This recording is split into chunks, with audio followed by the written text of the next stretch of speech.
Hello everyone, this is me Sudha and you're watching your favorite YouTube channel Be Positive by Sudha। तो guys मैंने जो कल video post किया था एक अंधविश्वास को लेकर, तो मुझे जो है बहुत सारे ऐसी बातें पता चली हैं जिसके कारण मतलब कुछ लोग पॉजिटिव भी सोचते हैं और कुछ लोग नेगेटिव भी सोचते हैं। नेगेटिविटी मैंने आपको कल दिखाई थी, लेकिन पॉजिटिविटी आज मैं जरूर दिखाऊंगी क्योंकि मुझे लगता है कि ये आपको देखना चाहिए। तो चलिए स्टार्ट कर देते हैं। मुझे लगता है कि मैं मतलब बहुत ज़्यादा एक्साइटेड हूँ आपको ये बात बताने के लिए कल से ही। तो स्टार्ट करते हैं। हमारा आज का टाइटल क्या है? हमारा आज का टाइटल है हाउ टू स्टॉप सुपरस्टिशन, यानी कि अंधविश्वास को कैसे रोक सकते हैं। सबसे ज़रूरी और सफल उपाय है कि जब भी हम ऐसी कोई खबर सुने तो हमें पुलिस को ये जानकारी देनी चाहिए। मैंने ये ऐसा कुछ एवं में नहीं लिखा है, ये मुझे पता चला है। नॉर्मली ना सब ऐसा करते हैं कि किसी को किसी अंधविश्वास के बारे में या कुछ जानकारी ऐसी प्राप्त हुई है कि वहाँ चले जाओ, और वो ऐसा करते हैं तो ये आपका जो मतलब आपकी परेशानी है वो ख़त्म कर देंगे 2 दिन में ही। बस लोग बाग या तो सुन लेते हैं, अगर विश्वास भी नहीं करते हैं तो कुछ करते भी नहीं है, उन्हें सिर्फ अपने आप से मतलब होता है। लेकिन यहाँ पर कुछ लोग ऐसे मिले जिन्होंने मुझे साथ के साथ ये बताया कि हमें करना क्या चाहिए, ठीक है ना। कुछ लोगों ने हमें मुझसे ये कहा कि हमें पुलिस में जानकारी देनी चाहिए, हमें अपनी सरकार पर भरोसा करना चाहिए, तभी हम इस अंधविश्वास से बच सकते हैं। हमें जो दूसरा काम करना चाहिए और वो ये है कि हमें भी जागरूकता फैलानी चाहिए। देखो गाइज, आप माने या ना माने ये बहुत इम्पोर्टेंट है, क्योंकि हमारे देश में सिर्फ अपने आप से आज के टाइम में लोग बाग मतलब रखते हैं, दूसरे से कोई मतलब नहीं है।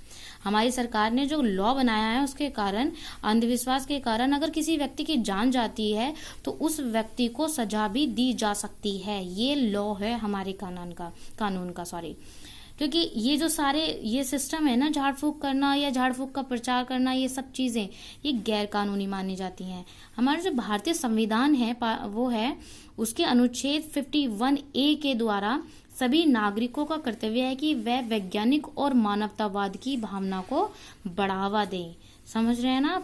वैज्ञानिक यानी कि अपने साइंस कल्चर पर भरोसा इतना दिखाएं कि ये सब चीजें आपके दिमाग में या दिल में घर ही ना कर पाए, और मानवतावाद यानी कि अपने साथ दूसरों का बचाव भी रखने की कोशिश करें। और एक पॉइंट और सबसे ज्यादा, या मेरे दिमाग में ना कुछ सवाल आए हैं, वो मैं भूल जाती अगर मैं नहीं नोट डाउन करती। तो यानी कि मैंने सुना है, सबने कहा है कि हम सभी को मतलब जो नेगेटिव थिंकिंग रखते हैं, उन्होंने मुझसे कल कहा था ये कि हम सभी को भाग्य और दुर्भाग्य विधि का विधान है, मतलब हम सभी पे, ठीक है ना, भाग्य और दुर्भाग्य।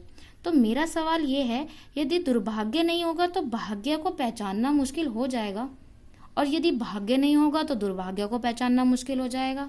क्या ये सच है? फिर मुझसे कहा गया था कल कि आज समाज में हर कोई बेटा ही चाहता है। तो मेरा सवाल उन लोगों से ये है कि अगर बेटी ही नहीं होगी तो आप अपने बेटों की शादी किससे करेंगे? और आपके बेटों को भी तो किसी की बेटी ने ही जन्म दिया है। अधिकतर 100 में से 50 लोगों का मत यही था। आप समझ रहे हैं ना? और सभी ने ये कहा कि अंधविश्वास से मुक्ति पाने के लिए पूरे देश को, सभी नागरिकों को आगे आना चाहिए। हर किसी के जीवन में कोई ना कोई समस्या है, लेकिन इसका मतलब ये नहीं होता है कि हम इन पाखंडी लोगों के बीच में मतलब धन वन देकर पैसे दे करके अपनी बातों को, आपको लगता है कि भगवान से बड़ा कोई हो सकता है? आपको लगता है कि भगवान मतलब जो पाखंडी लोगों के आप पीछे पड़े हुए हो, उनके पास पैसे दे रहे हो, पैसे लुटा रहे हो, आप मुझे एक बात का जवाब जरूर कमेंट सेक्शन, इन बातों का जवाब दे ना दें, लेकिन एक बात का जवाब जरूर दीजिएगा कमेंट सेक्शन में कि उन पाखंडियों को, जो वो इंसान हैं, शायद मैं तो इंसान नहीं समझती जो दूसरों को ठगते हैं, तो वो लोग जो हैं उन्हें भी तो भगवान ने बनाया है। तो फिर ऐसा क्यों कि उन लोगों को भगवान से ज्यादा हिदायत दी जाती है? अगर किसी को दारू छुटानी है तो उनके पास जाएंगे, किसी को बेटा चाहिए तो उनके पास जाए। अरे आप भगवान में विश्वास क्यों नहीं रखते हो? सो गाइज, मेरी सारी दुविधा का जवाब सिर्फ आप दे सकते हैं, तो प्लीज मुझे कमेंट सेक्शन में कमेंट जरूर कीजिएगा। और 1-2 दिन की बात है गाइज, मैं फ्रंट ऑफ जरूर आऊंगी। थोड़ा सा मुझे थोड़ी दिक्कत है कैमरे वगैरह से, तो मैं नहीं आ रही, इसलिए मैं सारी बातें नोट डाउन करके आप तक पहुंचा रही हूँ। चलिए मिलते हैं कल के सेक्शन में।